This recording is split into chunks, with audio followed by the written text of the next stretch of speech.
Hi there.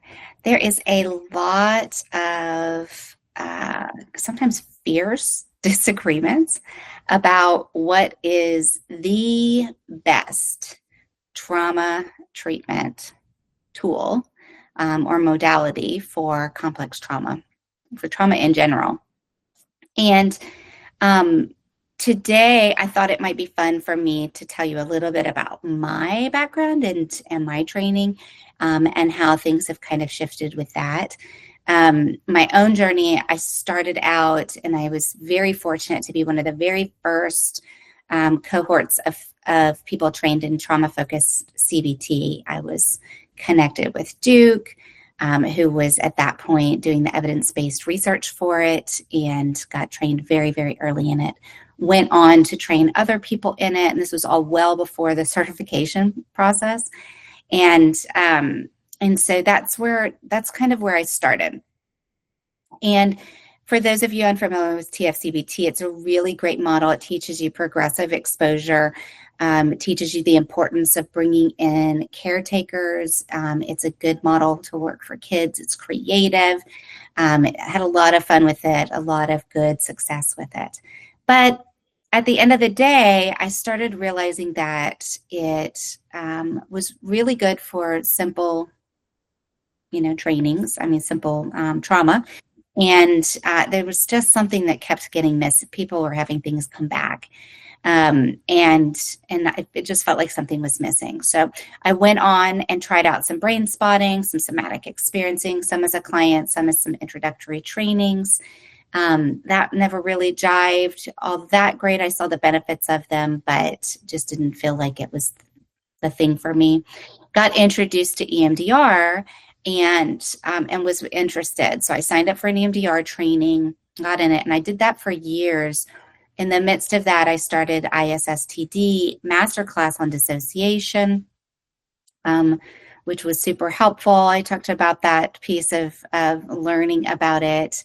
And my first dissociative client that I was aware of, and that whole process in one of the earlier videos.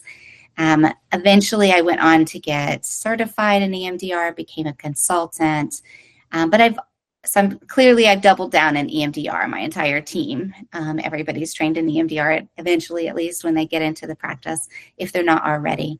But I did also, I've done IFS, the inner circle. I haven't been lucky enough to get into the full level 1 yet. Done some sand tray. All of this to say, I have a wide range of different skills and tools in my toolkit. And personally, I think that that's a good thing. Because not every client is going to respond to one thing. And so, yes, you're going to probably have a favorite. Like EMDR is probably my favorite.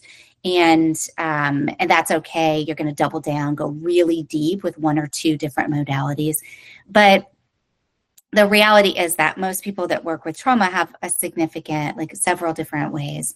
And I'm not here to say one is better than the other. I think it's a personal preference. And the research is pretty clear that if the therapist really loves it and eats it up, the client has better outcomes.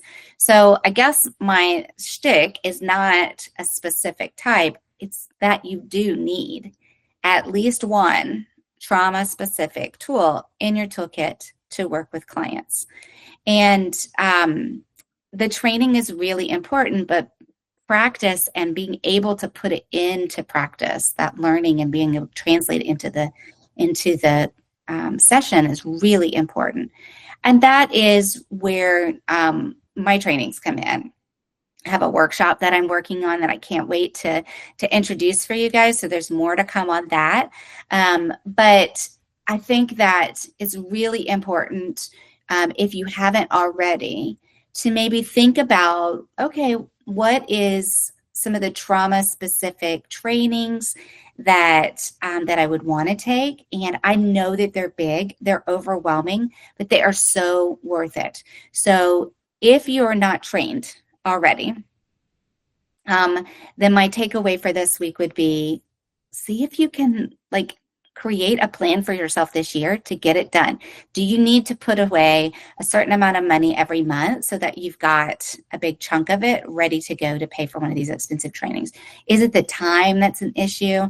If so, can you find ways to block off your schedule so that you can make time for it? Because it is so, I mean, it's just completely changes how you work with clients, and your outcomes are so much better. And if you are already trained in one of those, are you using it? And if you're not, can you brush off some of those old training manuals and get it out there and just see if you can use it again, and start dusting that off. If you're already using it, you are on the way. Just keep up with that, and we'll come back to dissociation in our next few videos.